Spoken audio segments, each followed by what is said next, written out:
नमस्कार दोस्तों, हमारे YouTube चैनल प्रभु भक्ति साधना में आप सभी का स्वागत है। इस साल उत्पन्ना एकादशी 8 दिसंबर 2023 दिन शुक्रवार को पड़ रहा है। आप सभी को उत्पन्ना एकादशी की हार्दिक शुभकामनाएं। भगवान श्री हरि की कृपा आप व आपके पूरे परिवार पर सदैव बनी रहे। तो आइए उत्पन्ना एकादशी की व्रत कथा प्रारंभ करते हैं। धर्मराज युधिष्ठिर कहने लगे कि हे भगवान, मैंने कार्तिक शुक्ल एकादशी अर्थात प्रबोधिनी एकादशी का सविस्तार वर्णन सुना। अब आप कृपा करके मुझे मार्गशीर्ष माह के कृष्ण पक्ष की एकादशी के विषय में भी बतलाइए। इस एकादशी का क्या नाम है तथा इसके व्रत का क्या विधान है, इसकी विधि क्या है, इसका व्रत करने से किस फल की प्राप्ति होती है, कृपया यह सब विधान पूर्वक कहिए। भगवान श्री कृष्ण बोले, मार्गशीर्ष माह के शुक्ल पक्ष में आने वाली इस एकादशी को उत्पन्ना एकादशी कहा जाता है। यह व्रत शंखो द्वार तीर्थ में स्नान करके भगवान के दर्शन करने से जो फल प्राप्त होता है उसके बराबर पुण्य मिलता है। व्रत करने वाले भक्त को चोर, पाखंडी, परस्त्रीगामी, निंदक, मिथ्याभाषी तथा किसी भी प्रकार के पापी से बात नहीं करनी चाहिए। इसका महात्म्य मैं तुमसे कहता हूँ, ध्यान पूर्वक सुनिए। युधिष्ठिर कहने लगे कि हे भगवान, आपने हजारों यज्ञ और लाख गोदान को भी एकादशी व्रत के बराबर नहीं बताया, सो यह तिथि सब तिथियों से उत्तम कैसे हुई, बताइए। भगवान कहने लगे, हे युधिष्ठिर, सतयुग में मुर नाम का दैत्य उत्पन्न हुआ।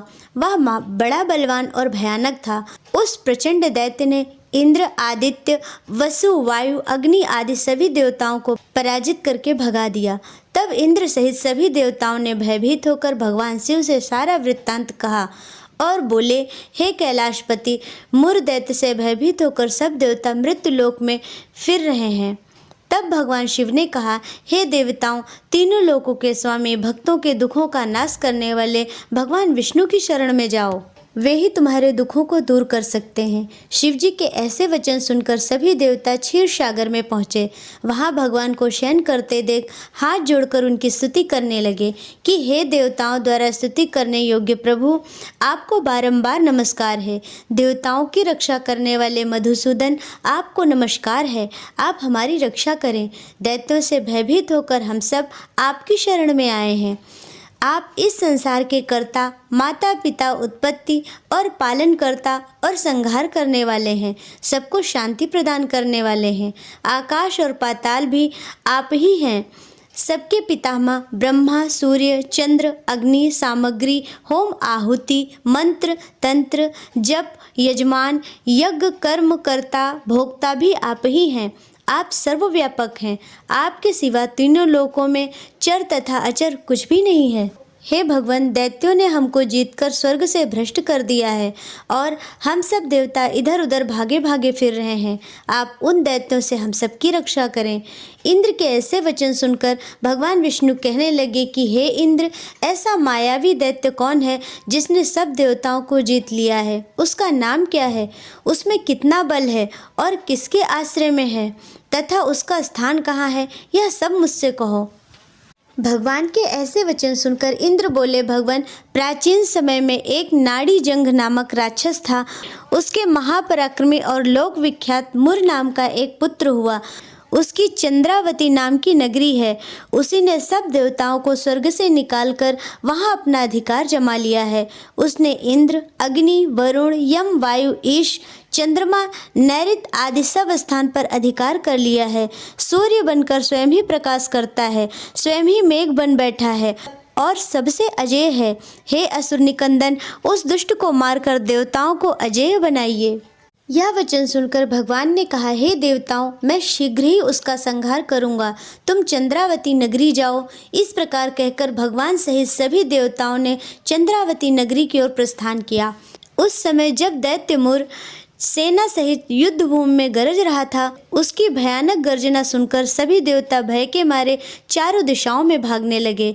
जब स्वयं भगवान रणभूमि में आए तो दैत्य उन पर भी अस्त्र शस्त्र आयुध लेकर दौड़े।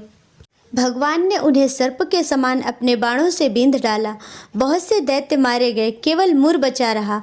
वह अविचल भाव से भगवान के साथ युद्ध करता रहा। भगवान जो भी तीक्ष्ण बाण चलाते वह उसके लिए पुष्प सिद्ध होता। उसका शरीर छिन्न भिन्न हो गया, किंतु वह लगातार युद्ध करता रहा। दोनों के बीच मल्ल युद्ध भी हुआ। 10,000 वर्ष तक उनका युद्ध चलता रहा, किंतु मुर नहीं मरा। थक हार कर भगवान बद्रिकाश्रम चले गए। वहाँ हेमवती नामक सुंदर गुफा थी। उसमें विश्राम के लिए भगवान उसके अंदर प्रवेश कर गए। यह गुफा 12 योजन लंबी थी और उसका एक ही द्वार था। विष्णु भगवान वहाँ योग निद्रा की गोद में सो गए। मुर भी पीछे पीछे आ गया और भगवान को सोया हुआ देखकर मारने को उद्यत हुआ। तभी भगवान के शरीर से उज्जवल कांतिमय रूप वाली देवी प्रकट हुई। देवी ने राक्षस मुर को ललकारा, युद्ध किया और उसे तत्काल मौत के घाट उतार दिया। श्री हरि जब योग निद्रा की गोद से उठे तो सब बातों को जानकर उस देवी से कहा कि आपका जन्म एकादशी के दिन हुआ है, अतः आप उत्पन्ना एकादशी के नाम से पूजित होंगी। आपके भक्त वही होंगे जो मेरे भक्त हैं। बोलिए श्री हरि नारायण की जय।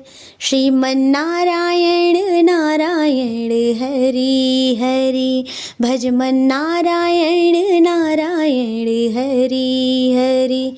श्रीमन नारायण नारायण हरि हरि हरि हरि, भजमन नारायण नारायण हरि हरि।